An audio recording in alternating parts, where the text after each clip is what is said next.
Hey guys, so I want to do a quick comparison here, speed and camera between Honor 8 Pro and OnePlus 5. Very comparable handsets in terms of the price. You won't have to sell your kidney to afford one, so let's boot them up here and see how they do compare. So with the Honor 8 Pro, you are getting Kirin 960 with 6 gigs of RAM versus the OnePlus 5 with either 6 gigs or 8 gigs of RAM. This is a 6 gig RAM model. Didn't really see much of a point of having 8 gigs of RAM. It didn't really make a massive difference in terms of the performance, which is very good on the OnePlus 5. As you can see, booting up nice and fast here. Put my pin in. So we are getting stock Android here nearly on the OnePlus 5, which does give you some nice tips and tricks here, such as the Force Touch feature.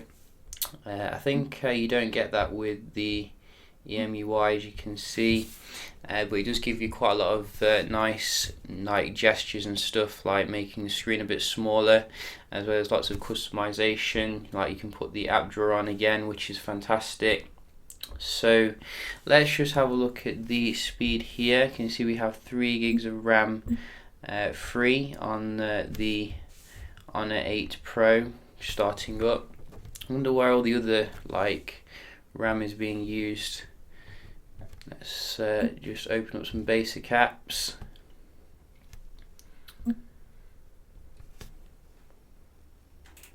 Definitely can see a massive difference in terms of the screen here.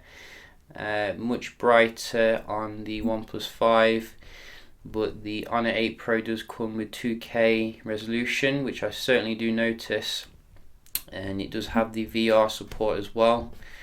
So I guess it depends whether you want a brighter OLED display or a more high resolution display, down to preference really.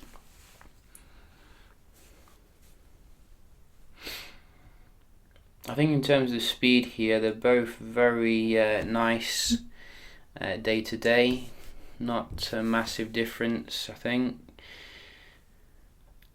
Kirin 960 was very good in terms of the processing performance. I think it came just before the Snapdragon 835, and you can see it doesn't really go that far behind.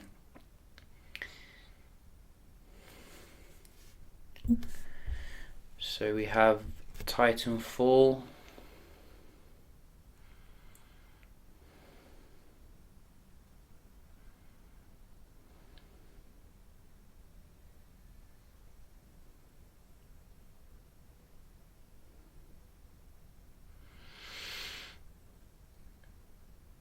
So I think OnePlus 5 is going ahead here in terms. No, it's not. Wow, so you can see Honor 8 Pro's already loaded it up here. It's ready to go. Very nice. And that one was quite comparable.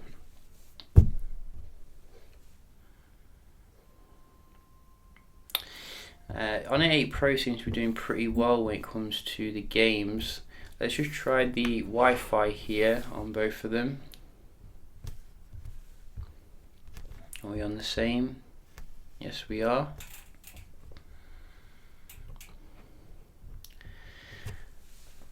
So OnePlus 5 not messing around today.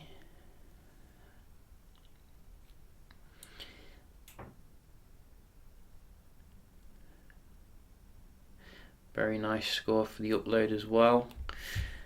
And what can Honor 8 Pro do?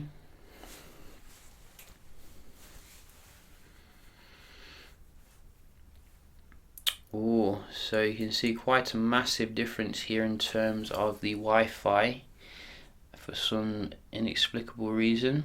I think the Mate 9 did quite well with the same setup, as well as, in fact no, the P10 did horrible.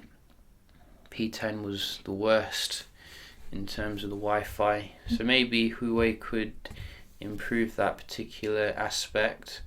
Let's just try the real world. In fact, let's try something else today.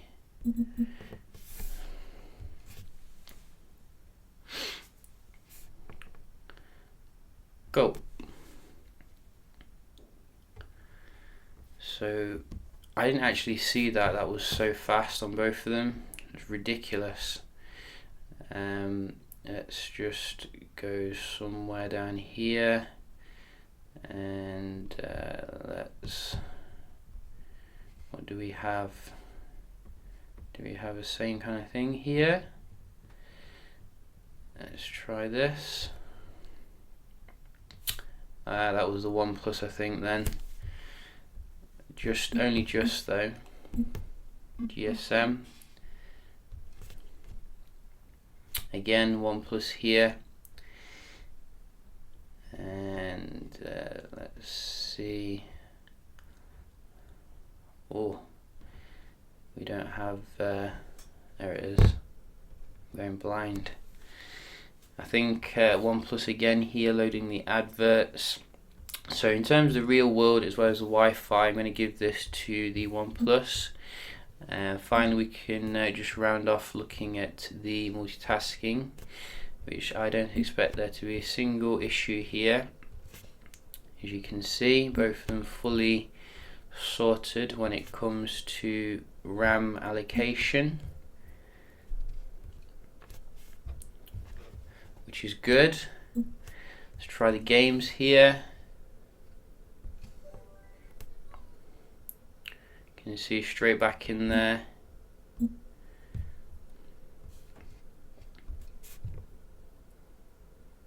Straight back in there again.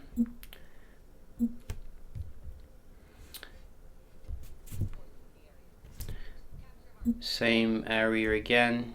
So no reloading here, as you can see. Absolutely fantastic.